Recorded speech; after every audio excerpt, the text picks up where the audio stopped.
I'm Andy. I'm one of the worker owners at Nuts Bolts Nursery Co-Operative and a volunteer at Revive the Roots. I use pronouns, any will do. And yeah, I've been doing nursery and plant stuff for I guess close to 6 years. I started in college. I mean, I'd been doing some like light gardening since I was maybe in middle school, but really started diving into the nursery stuff in college. And then when I graduated, I went out and did a sort of apprenticeship with another permaculture nursery, and then found myself in Rhode Island, and it's like, well, now's as good a time as any. So, and then I found Revive the Roots, which is awesome.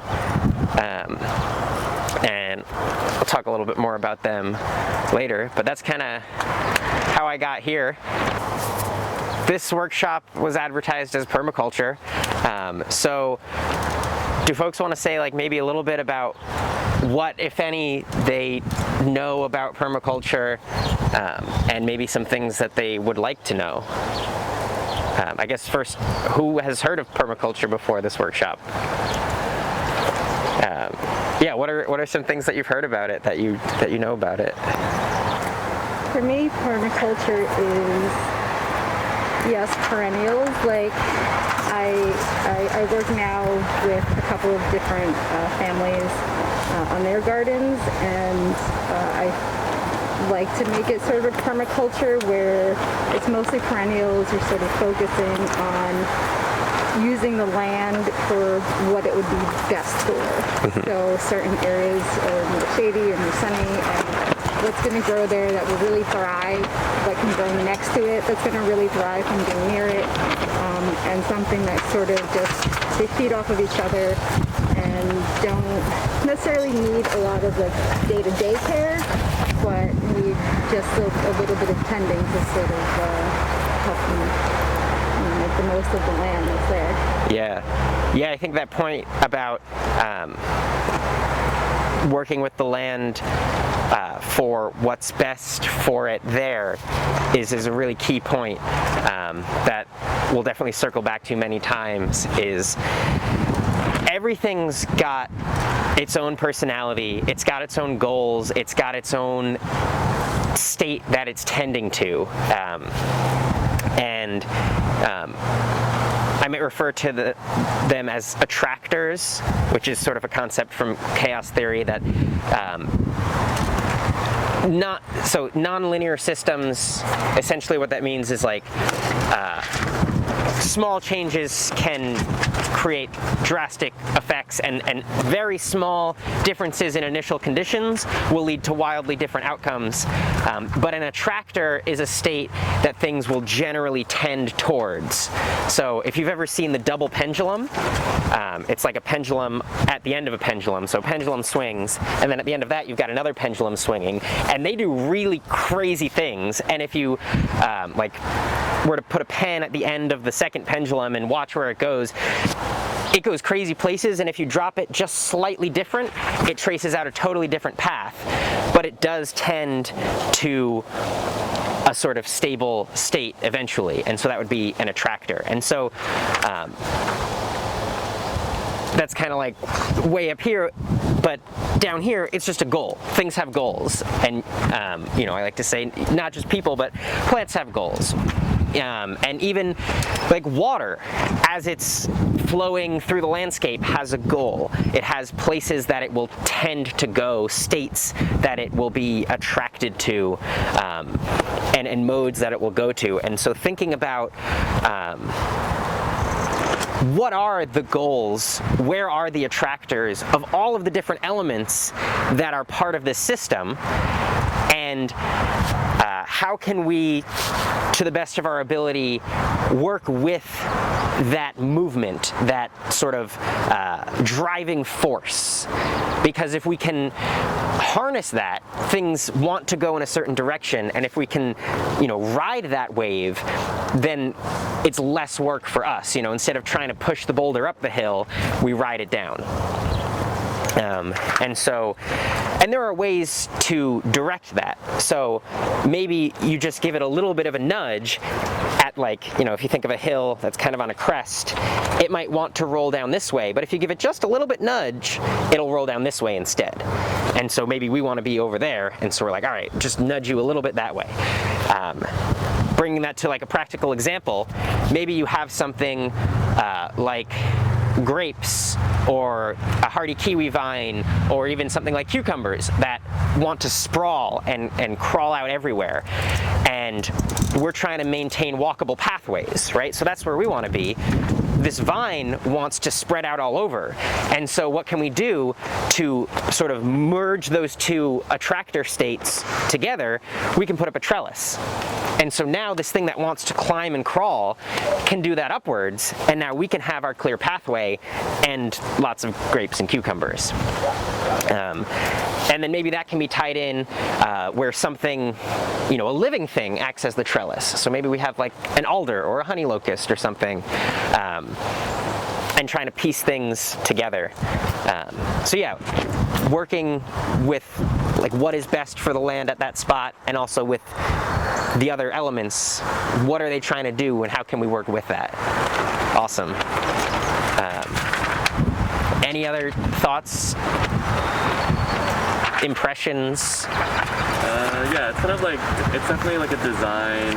I feel like when I think of permaculture, it's a design thinking approach as to your garden, as opposed to a set of practices. It's how do you make this circular, interact with the land around it, / the other things you want to put around it, and then how do you also, how do you be intentional about that, but also how do you let those things do, kind of what you're saying, things have their own goals, so how do you allow them to work on their own, because they all are going to do whatever they want to do kind of on their own, and so if you can kind of work with that, and again, that's design thinking, it's just yeah. Yeah, I don't know. I think it's a design approach. Yeah, I would totally agree. I think permaculture is, at its core, a philosophy for design. And so, while there are definitely sort of prescriptive practices and concrete ideas or actions that generally fall within the corpus of permaculture, I do think at its core it's about thinking, and it's a lens that we approach problem solving with, and it's a tool, and it's not the only tool, and yeah, I think that is an important point, because it doesn't necessarily have to apply to the garden. And so I'll say that now, and then I'll contradict that later, but so we can take those design principles about, you said integrating things, having them interact with each other, kind of letting them go their own way, and working with that, and we can apply that to social groups and organizations. So, for example, here at Revive the Roots is a 501c3 nonprofit organization that operates on land owned by the Smithfield Land Trust. Nuts Bolts Nursery is a worker cooperative LLC that operates within the space, and there are all kinds of different groups that sort of work together. There's another nursery that's sole proprietorship. There's the Artist Exchange, which is another nonprofit that works with arts education for adults with learning disabilities, and there's Tinker Garden, which is early childhood education in outdoor spaces, and so there's all kinds of things, and when we think about how do we navigate that space, we're thinking about, all right, what are each of them trying to do? How can we make it so that the sort of progress towards one goal works toward the others, or the sort of output of one can be the input of another, and we can sort of overlap certain needs so that we don't have to do everything 6 times. We can do certain things once, and it helps all 6. And then even beyond agricultural settings, just designing you could apply it to ways of governance. And so we operate as a worker cooperative, and so how do we navigate the different needs of all of the different worker owners and making sure that they're getting what they need and that we're working together and coordinating in a sort of decentralized network, as opposed to just, I'm the boss and I tell you all what to do. And so it can really apply to a whole range of domains beyond just the garden. However, I would argue that permaculture also kind of shows us that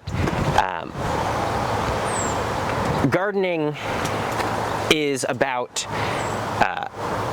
interacting and cultivating an environment around you. And so in that sense, everything we do is gardening, and everything in our world is the garden. And so in that sense, permaculture is just about gardening, because everything is gardening. It's like, I don't dictate what permaculture is, nobody does. It's sort of a collective, I don't think anybody knows what permaculture is. Permaculture is an idea that exists between us. And I think that's sort of part of what it is as a philosophy when applied to itself, is that it doesn't exist as any closed set that you can be like, here's the textbook, this is permaculture. And certainly that is its origin. Bill Mollison and David Holmgren, two Australian guys, they wrote a textbook, Principles of Permaculture, and that was permaculture. But it's become so much more than that, and I think it is applied iteratively to itself. It has become something that cannot exist within any one person. It exists within the network.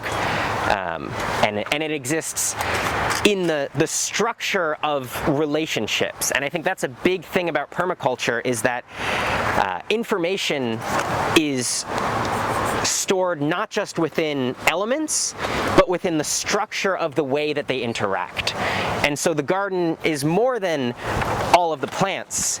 It is, and the soil and everything else, it is the structure through which they communicate and exchange matter and energy and information.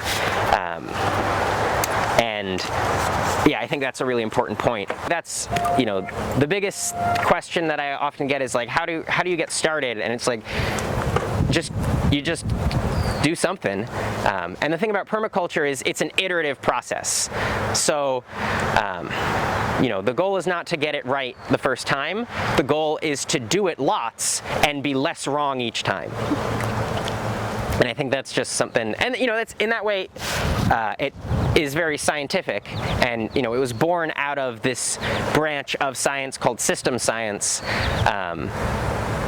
And so it does have that element of a scientific method of, it is an experiment. And not just in terms of plant cultivation methods, but also in itself, as a framework, it's constantly being refined in the way that we view it. And that's, it started as a textbook, and now it's this thing that exists between us, and that is done iteratively. Aya, say hi, Aya. So Aya's, Aya, do you want to tell us what you're doing? Making soil blocks. Yeah, so Aya's making soil blocks. We're gonna put seeds in them, and then those plants will go out for the CSA that Revive the Roots runs. So, one of the revenue streams for Revive the Roots is running a CSA, and they have a pickup, and that pickup can also be a spot where Nuts and Bolts Nursery can sell plants or have people pick up their plants. So there we've got an overlap, and then people who find out about one organization can then find out about another, and we get that sort of cross-pollination. So having different things in the same space really serves to... Can I show you guys an example? Yeah, please. Why soil blocks are great? Yeah. Cool. 1 minute, I'll bring it out. These are the same variety of beets. this one is definitely root bound in the tray. This is definitely a week and a half to 2 weeks earlier seeded date. And so it is root bound because it's probably time to actually put it in the ground, but these have been looking much better than the ones that you put in these cell blocks instead of the soil blocks. Annie, what does root bound mean? So root bound, so soil blocks are used to air prune themselves, so the roots naturally prune themselves once they hit the air. And so another great thing about soil blocks is that when you put them in the ground, they tend to have less transplant shock, just because when they are root bound, having a hard time getting out of it, you can sort of see the difference in the actual roots themselves, one compared to a cell block planting and one compared to a soil block planting. And when a plant gets root bound, you're putting it through a lot of stress by having to sort of tear apart the roots to get it established a little bit more. And for annual production, if you put a plant like this in the ground, it actually takes 2 weeks longer to catch up to the size that it would be if I put these in the ground. So even though this was seeded 2 weeks earlier than this guy will definitely outgrow this because it is root bound. So timing of things is definitely really important. And these probably should have gone in the ground probably 2-3 weeks ago. But that's okay, because farming is like that. So what recipe do you use to make soil cubes? So actually this Soil is, blocks. I made the soil block recipe last year, and it was buying in a lot of individual things and added another step that I didn't see that really helped the time efficiency of it, just because we're mainly a volunteer organization, so we sort of have to figure out like the pros and cons of certain things. And to me, buying in soil block mix through Vermont compost was more consistent than what I was able to make, and just time-wise, it made more sense to add it, not to have to add another step. So this is their Fort Light V compost mix, and it's actually not meant for soil blocks, but it works really amazing for it. So what was the brand name? It's called Vermont Compost, and the type of soil that is from the company is called Fort Light V, is the actual name of the soil that we use for the soil blocks, and really any of the soil that we're using. It's just a really balanced compost, basically. So in terms of the cost, is it? It's pretty pricey, but it's completely worth it. And I would say cost-wise, if you're buying everything individually and then buying this, you're probably going to be spending about the same amount of money. But some people really love formulating their very, very own soil block mix, which is totally understandable. But I've worked with Vermont Compost for a really long time. They're a great composting facility, and definitely trust their stuff. So as you know, different plants have different preferences with the pH and soil ecosystem. So does that like works for all your things, or? For the stuff that we're growing, I have never seen a veggie start that looks like poor with this composting or for this soil block mix. Definitely when I was making my own mix, I saw some stuff that didn't look great. So I know that the inconsistency of just the human like hands and measuring tools can often throw off like being able to predict that. So being able to have like a very consistent thing is something that keeps me a little bit more sane during the season, and I've never seen a problem with any vegetable starts. I don't use this in a lot of like perennial production, but I know that Andy has used some of the stuff that's in there, and I don't know how you feel like it's it is? Yeah, so for perennial stuff, it tends not to be as great because generally annuals like a bacterial dominated soil, whereas perennials like a fungally dominated soil. And this is a more bacterially dominant mix. And so it's pretty much good across the board for annuals, but certainly Like top dress it? yeah, and top dressing it's fine. Yeah. But growing in it straight, some of the stuff is just like, this isn't really what I'm looking for. Totally. Yeah. But definitely recommend it for annual production. Yeah. Andy's much more savvy. Yeah, Perennial production. if you try and grow annuals in our perennial soil, Yeah. they will not be happy. Look at the squash field. Tried. Yeah. But Cool. Yeah, that's probably a good. for letting me show you. Yeah, thanks for showing us, Annie. A good segue into soil. In the nursery, we're primarily growing woody perennials as well as some herbaceous perennials, but for the most part, it's all perennials. So we really lean heavy into wood chip mulch. And people will say, don't ever put wood chips in your garden. It'll rob all the nitrogen out of the soil. And that's kind of true. As the wood chips are decomposing, nitrogen will be drawn up and bound into the decomposing wood chips. But then it creates the most incredible soil structure that has a much greater ability to feed and provide for whatever is grown in it. So it will have more ability to retain water as well as to drain, so it won't dry out, but it also won't flood. It will have greater what's known as cation exchange capacity, which is essentially the ability for nutrients to move throughout the soil. Won't get too deep into the chemistry of it, but basically, as the organic matter, the carbon is broken down, it creates what's called humus.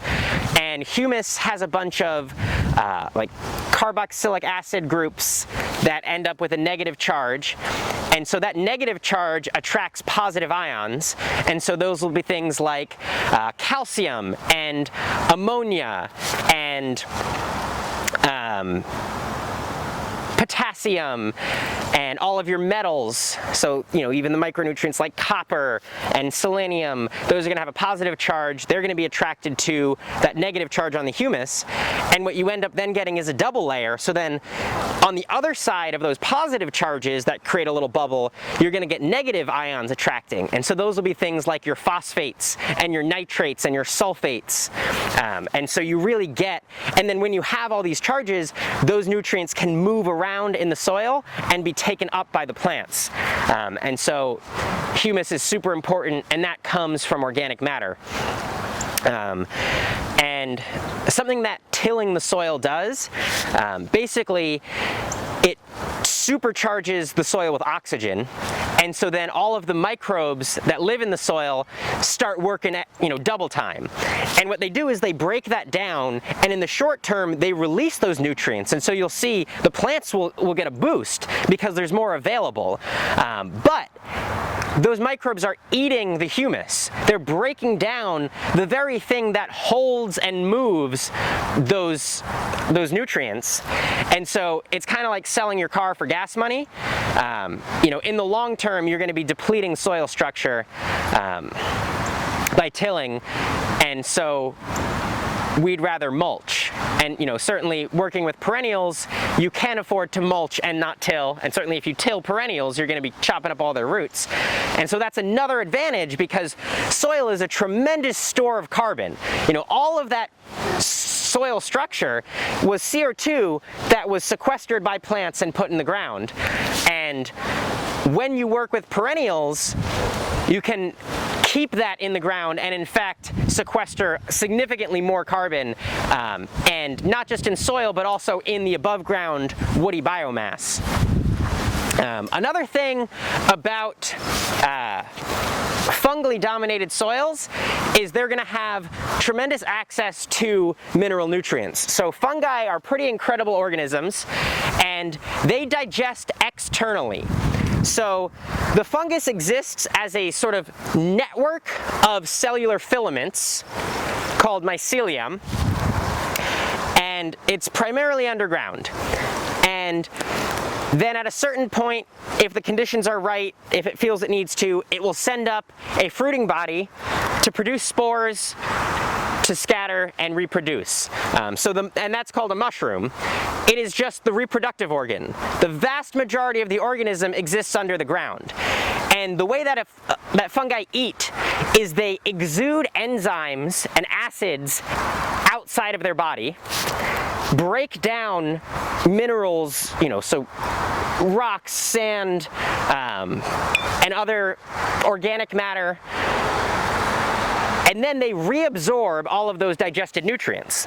And so when the soil is rich in fungi, if it's deficient in something like calcium or magnesium or silica, the fungi can then find a rock that has that, exude the enzymes, break it down, and shuttle it through their mycelium, through this network of filaments, to wherever it's needed. And fungi create relationships with the plants. They're called mycorrhiza, or mycorrhizal relationships. And basically, the fungal thread will merge with the root tip, and nutrients can flow directly between the fungus and the plant, and they can flow between plants through the fungal network. Plants can not only share nutrients, but also information. So if one plant is getting eaten by caterpillars, it can send a signal down through the mycorrhizal network saying, hey everyone, be on high alert, I'm getting eaten alive out here. The other trees around there can get that signal, and then they start producing tannins, which are essentially insecticides, in their leaves. So by the time the infestation moves from that one tree to the others around it, they start eating the leaves and they're like, oh, no, this is not good. We're going somewhere else. Or they eat it and die. So fungal network, super important. Wood chips help build fungal network. So, we plant things in a pretty high density. So for example, this is a nursery bed where we're growing oak trees. So oak trees are awesome. They feed wildlife, they feed people. Beautiful wood, incredible habitat. Hundreds of species of insects live in oak trees, which then feeds birds. Incredible trees, we love them. And so sort of at the base here, we've got a bunch of clover, which is a plant that forms an association with nitrogen-fixing bacteria. And so they take the nitrogen from the atmosphere, that's N2, that can't be used by plants. They convert it into ammonia, which can be used by the plants. And so the tissue, the roots, the leaves of the clover are really high in plant available nitrogen. And over the course of the year or even the day, as it gets cool and moist at night with the dew, they'll put out some more roots, and then as it dries up late day, some of those root tips will die back, and those are really fine. But as those, and that that also happens over the course of the year. Spring comes, they get lush, it gets hot in the summer, they die back, fall comes, they get lush, it gets cold in winter, they die back. And so all of that material is really high in nitrogen, and as it grows and dies back, it feeds the soil, and then it can be taken up by these oak trees to help feed them. It also has flowers that help bring in pollinators and predatory insects. Oaks are wind pollinated, but certainly they can be prone to beetles and caterpillars and things like that. And so having predatory insects like wasps that are attracted to the flowers helps keep them safe. Clover also is a great habitat for spiders, and spiders will eat other herbaceous insects. So lots of great, symbiosis happening there. And so that's just, two. Then if this is a mountain mint, so it is a delicious herb. It's been living in this region for at least a couple thousand years, and it helps to deter rodents that might nibble on the bark because it's really smelly. And for reasons unbeknownst to me, they don't love the smell.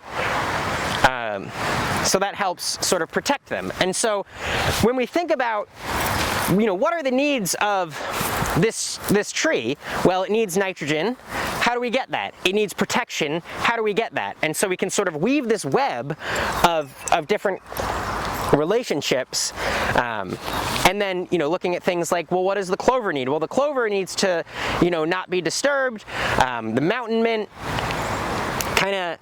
this one is actually, it tends to be taller, but other types of mint and herbs can be more sprawling, and so if it wants to sprawl, we've got other, oreganos and other types of mint, and so it wants to sprawl, so then we can sort of guide it as a perimeter. Also, as you're walking, feel free to come in and look around the paths, and feel free to dig a little bit and see what's going on under the ground. This area looks more like a brown rot, so you're not going to see a whole lot. But if we check in over here, you can see, it's really well woven together. You can see all the little white threads. That is the fungal mycelium.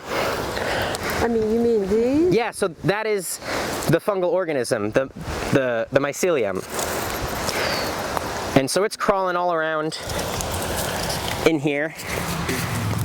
Yeah. All right, so here's another one. We've got a grafted apple tree, and it's growing to the south of this alder. So the alder is another nitrogen fixer, and so it's providing that. And so what we'll do is we'll come around when the alder is taking up too much sunlight and say, we need to free up a little bit more light to this apple. So alder, we're gonna come in, we're gonna snip back your branches a little bit to free up some light. And then this is really high nitrogen material. We're gonna chop and drop that onto the ground, and now that's a really high nitrogen mulch that will feed the apple tree and suppress weeds. And then we've got this walking onion. Alliums are a great way to protect against rodents. They don't like the smell. We've also got this oregano. The oregano will help, again, with rodent control. It's also a flowering plant, so it attracts pollinators for the apple and predatory insects to keep pests away. So that's the kind of, merging of things that we try to go for. And that's happening all throughout, and I could spend literally days showing you every plant that's here and how they interact with each other. But we don't have time, so I'm going to take you to the air prune beds. Yeah. And I know comfrey is like a stock plant for permaculture. How do you keep it in control? Mine is just spreading all over the place. Yeah, so there are different varieties. Some are runners. This is a non-running variety. So if you have a running variety, it will run. But the way we manage it is when it is in the way, like this one here, we come through with a pair of shears and we cut it out of the way, and then we say, who's hungry? And so here we've got some beach plums. These are a really high value plant for us, one that we sell a lot of and that people get really excited about, and that we get really excited about. It makes incredible fruit. It's really easy to grow. It loves to grow in this region. And the fruit is delicious and makes incredible wine. So, what's there not to love about it? So we'll come through and we'll feed that. That'll do some weed suppression. And the comfrey has really deep tap roots, so it's pulling up all kinds of great minerals from the subsoil and then depositing them in the topsoil. Another thing, a great chop and drop system, so different plants will sort of show up on their own, and those tend to be the ones that accumulate whatever the soil is lacking. And so there are great tables of, what minerals and nutrients different plants absorb. And so, some people will go out, have their soil professionally tested and say, oh, this soil is lacking in potassium, go out and buy a potassium salt and spread the potassium salt. You can do that. You can also learn from the weeds. And wherever they're growing, try to leave them there because they're doing something. And sometimes it's not necessarily a mineral thing. So do you do soil tests? I have never done a soil test. I would like for somebody to come and do soil tests because I'm interested in what's going on, and particularly like sequence all the different microbes that are in the soil and tell me who's there and what they're doing. But I've never needed to test soil to get things to grow. And that's, the other thing is focusing on the soil ecology will get everything else right, because the plants will associate themselves with fungi and other microbes, bacteria, that will get them what they need. And so if you create the diversity, and that's a big thing about permaculture is diversity. Diversity of different types of plants, diversity of different types of ecosystems, different microclimates, and different ideas, different viewpoints, different, all different types of interactions. Because that is where stability and adaptability come from, and resilience. So if everything is the same and something comes that impacts that one thing, everything's gone. But if everything's a little bit different and the ways that they relate are different, something can come. I like to think if you hold a mass up by a chain and you cut one link in the chain, the mass drops. They say it's only as strong as the weakest link. Then you look at a web, right? Like a spider web, or even a woven net. If you put the mass at the middle of a woven net and you cut one connection, it's still going to hold that mass. You cut another one, it'll still hold it. Because they're all connected in multiple different ways, it's much more resilient and much more able to adapt to changes. So, that's why we try to grow lots of different types of things and get them to interact with each other in as many different ways as possible. These are the air prune beds. So, these are how we get our trees to be transplantable. So a lot of the nuts and stone fruits have a taproot. So when the seed opens, it sends a root straight down, and that taproot might be 1 or 2 or even 3 feet before you start to see any leaves above ground. And so that becomes really difficult to transplant because you try to dig it out, you're going to break that taproot, and it's going to be really unhappy about that. You could put it in a pot, and then the taproot won't go deep, but then it's going to spiral around the bottom and get root bound like you saw with those beets, and then it's going to just be a mess. And so with the air prune beds, the bottom is hardware cloth. And so what happens is the taproot pokes its way out the bottom, and then it's like, oh, that is not where I want to be. And it stops growing that way and grows this bushy, fibrous heartroot system that makes for incredible transplanting. And so that's how, these are a hardy almond, these are honey locust and black locust, we've got hazelnuts, peaches, black walnuts, hickory nuts, chestnuts, more beech plums, some more peaches, some cherries, pawpaws and persimmons, lots of different types of plants here. And yeah, the air prune beds make it possible for us to grow them in a nursery. So certainly the mix we have in these beds is not the best. We're still developing our soil for the beds, and they don't have the benefit of being able to access all of the microbes from the soil and like move in and out like we have over here. So they do grow a little bit slower in here than they do planted out in the nursery where we've got incredible soil. And again, we've only been here since the summer of 2020. So everything that you see here was done in the last 2 years. And before that, it was just a grassy field mowed 2 or 3 times a year. So it's pretty exciting, and you can do things quickly. You know, the transformation can happen incredibly fast, and tremendous amounts of biodiversity and carbon sequestration and food production can happen in a short period of time, which is pretty exciting. So, I don't know, do people have questions? Anything in particular that you want to see, or?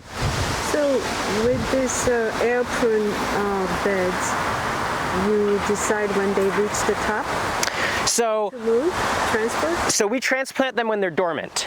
So nobody in the nursery gets moved when they're awake. It's very stressful, and they don't like it, and it's rude.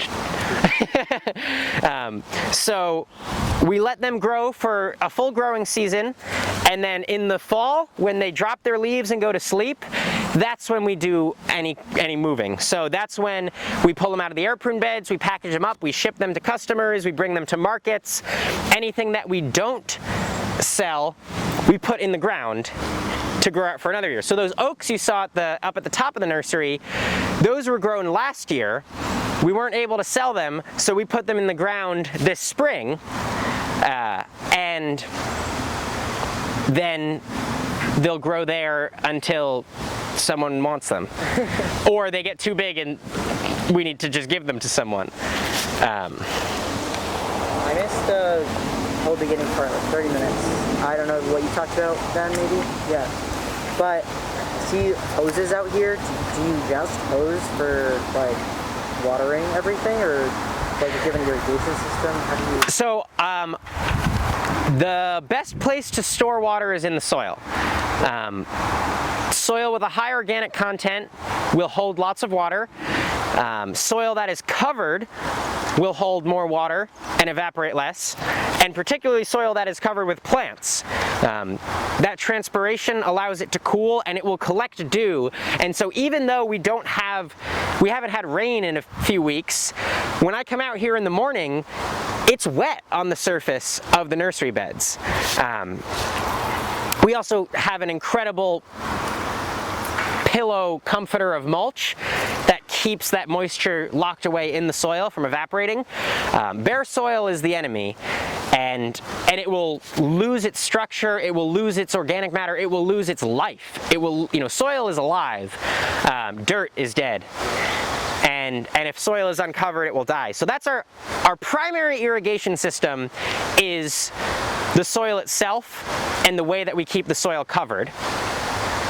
We do have some plants that we potted up in the spring, because we also, as a nursery, have to sell things, and so it's easier to bring them to markets when they're in pots.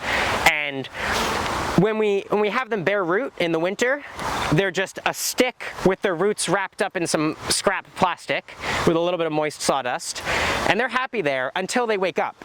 And then they don't want to be there anymore. They want to be in soil. And so we do have some things potted. Like over there, we've got a few chestnut trees potted up. We've got a few other things over here. There's a peach, some herbaceous stuff. And pots dry up like crazy because they're so exposed. And even though we do try to mulch on top of the soil in the pot, they still dry up so quickly. And so for the potted plants, we do water. For the air prune beds, they more or less will hold their water as long as the canopy closes. So we plant them really dense, and that's so that the soil is never able to evaporate. So like these black walnut trees, we don't have to water this ever, because that it just holds water because it's so shaded. And that's another thing, thinking bigger picture, long term, a food system doesn't require irrigation because the soil is always shaded. The soil structure is enriched every year as leaves and roots fall and become soil. And trees also create rain, which is pretty incredible. Half of the water that falls onto a tree will be evaporated back up, which helps keep nutrients in the soil from washing away. It helps keep the soil itself from washing away, and it allows that to go back up into clouds and come back down. And so having forested area brings rain in from the oceans. Trees literally, forests move the oceans across the continents, which is an incredible thing that I want to say again. Forests move the oceans across the continents. And fields don't do that. They stop it dead in its tracks. And so, a lot of the issues with drought that we're seeing in the Midwest, we can systematically repair that through the planting of trees and the transition from a perennial grain agriculture, from an annual grain agriculture to a perennial nut agriculture. And chestnuts are corn on a tree. I mean, the carbohydrate content of a chestnut is about 83%, and acre per acre, a mature chestnut can produce as many calories as corn, but in a forest that you can grow mushrooms under the shade of, that you can, graze ducks and chickens under the shade of. The chestnut weevil is an incredible agricultural pest because it lays its eggs in the nut, and then the larva burrows its way out, and it causes the nut to be at best bitter, at worst completely rotten. And certainly it ruins the storage life because now there's a big hole in it. Raise some chickens in the shade of that, they'll be scratching around, they'll be eating the larva and maturing weevils out of the ground and protecting that orchard. And now you've got eggs, you've got chickens, you've got, your chestnuts, you've got mushrooms growing in the shade. It's a really systemic thing. And then also it's just so much more pleasant. I mean, if you've ever been out standing in the sun in a farm in mid-July, you know how terrible it is. And then you walk into the shade, it's 20 degrees cooler, and it's just so much more pleasant. And especially as the climate change continues to increase temperatures, planting more trees and relying more heavily on trees not only negates that by sequestering carbon, it also adapts us for it by cooling us off and creating cooler spaces, and increasing rain and just giving us shelter from that. And I think at this point, it's not about stopping climate change, it's about adapting. And things will change, and this is where I can get myself into trouble when I start talking about the invasive native dichotomy, because certainly plants and organisms that have existed in a certain bioregion for a long time will be well adapted to that bioregion and important for the local ecology. And also, those bioregions are changing. The amount of precipitation, the temperatures, the timing of frost, those things are changing.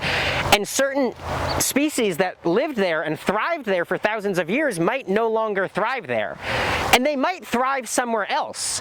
And I think it's really important that we are moving things around to give the best opportunity for ecosystems to change their composition in response to the changes in conditions that we have brought about through climate change.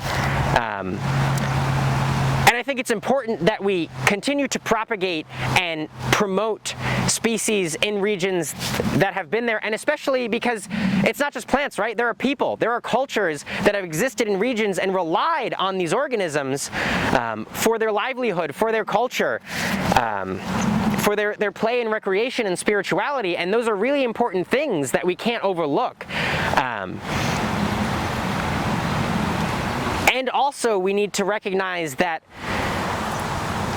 the composition of ecosystems is going to change, and I think we should be an active and intentional part of that, so that those ecosystems can continue to support these people and all people who happen to occupy a space.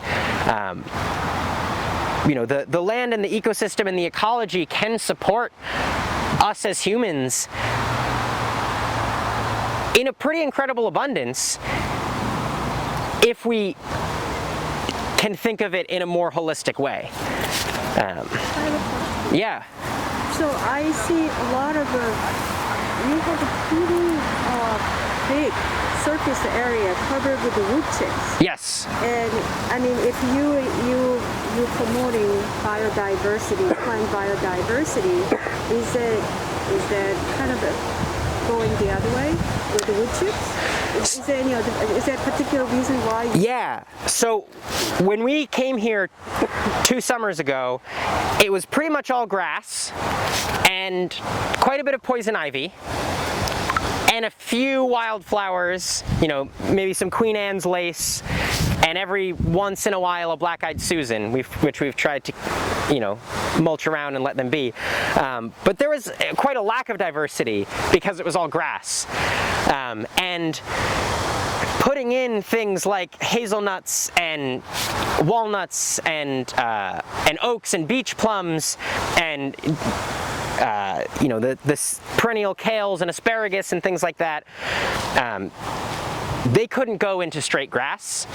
And so the wood chip serves 2 purposes. One, it smothers the grass so that the grass doesn't smother whatever we put in. And 2, it builds a type of soil more conducive to these woody plants. So the grass will create a soil texture composition that it likes, and that's not necessarily what these woody plants like. And so by mulching with wood chips, we can accelerate the process, and over time they will, right? Every year they'll drop their leaves, and that will slowly build the carbon-rich, fungally dominant soil that the woody plants like. But it would be difficult, and putting an American hazelnut into a field of grass, it's going to struggle. And so we can accelerate that transition to more different types of woody plants by mulching with wood chips. And so what will happen is, you know, eventually these pathways will be much less and the planted area will be much more. You know, like over here it's much more bed and not as much pathway. And then as we get here, it's much more pathway and not as much bed. That's just because we started up there and only have so much time. But the other thing is in terms of diversity, also of microclimate. So having really tall things and medium things and short things and sprawling things, that creates habitat for different types of birds, different types of insects that like different altitudes. And when it's all low-lying grass, you know, you'll get a few types of insects that like the grass, and other things we'll find somewhere else. Does that answer your question? Yeah, sort of. Cool. I don't remember that. Yeah. Cool. I had a question. Yeah. So your pathways are not straight and narrow. Why is that they're all weaving around? Is there a particular reason you did that way? Yes, there is. So when we were talking about everything's got a goal, it's got a state that it wants to go towards. Water is one of those things that has paths that it likes to go. And so we tried to place our beds perpendicular to the way that water wants to flow. We call that on contour. So, you know, if it's coming down a slope, the bed is at sort of equal elevation. And the reason for that is that the water is going to want to go straight down. And by placing a bed in its path, we can spread that water out so it sinks its way deeper into the soil. A sort of motto is slow it, spread it, sink it. And if you look at, you know, big fields, water will come rushing through them, pull all the soil with it, and then dump it into the nearest river, pollute the river, destroy the soil, and none of that water makes it, or very little of that water makes it into the ground to actually feed the roots. And so by placing these beds sort of raised and on contour, we can cause the water to slow down, spread out, and sink its way into the ground and actually recharge groundwater resources. So right now we're in the Woonasquatucket River watershed. The Woonasquatucket River runs down that way, and we slope gently towards there.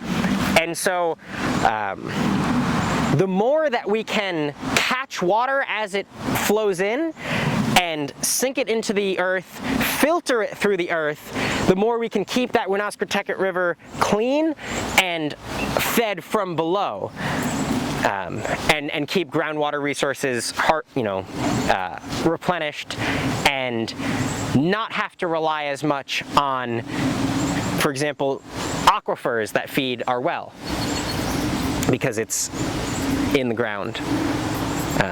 The best place to store water is in the ground. So how did you figure that out, of like how to plan it and map the pathways to perpendicular to the water, the way the water would land? Like how did you figure? Yeah, so mostly we just looked at it, and then when it rains, you can kind of come out and see what it's doing. You know, you come here in a big storm, and now that things are mulched up, all of that water action is kind of happening below the surface. But when we're in the process of, carving out the beds, you come out in the rain and you see what the water is doing, and it's an iterative process.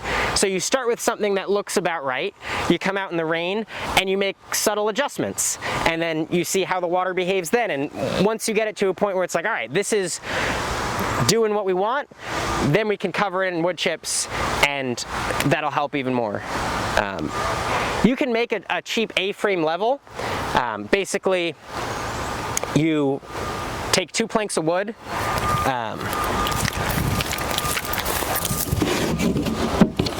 this will be a really big one, and you screw them together like that. Then you take another cross piece, and you're going to measure equidistant from the ground. So, this one will be roughly there. This one will be roughly there. Place that across. Here. Thank you. And now you can put a level on this cross piece, and it will be equidistant from both points. And so then you take this and you move it around. You can let go. Okay. It's gonna move a little bit. You take it and you're like, all right, I wanna see where this is. And then you place one point, and then you move the other until you find level. And then you say, okay, that's level. That's gonna be this section of our bed. And then you swing it around the other way and you say, all right, where's the next point that's level? And you can do that to find level. And that works, and I've definitely done it that way. And it can be made pretty cheaply with a few scraps. If you don't have a bubble level, you can also measure the midpoint of your cross piece and hang a plumb from the vertex at the top. And then when the string hangs directly across the midpoint, that will also be level. But I like to just come out in the pouring rain.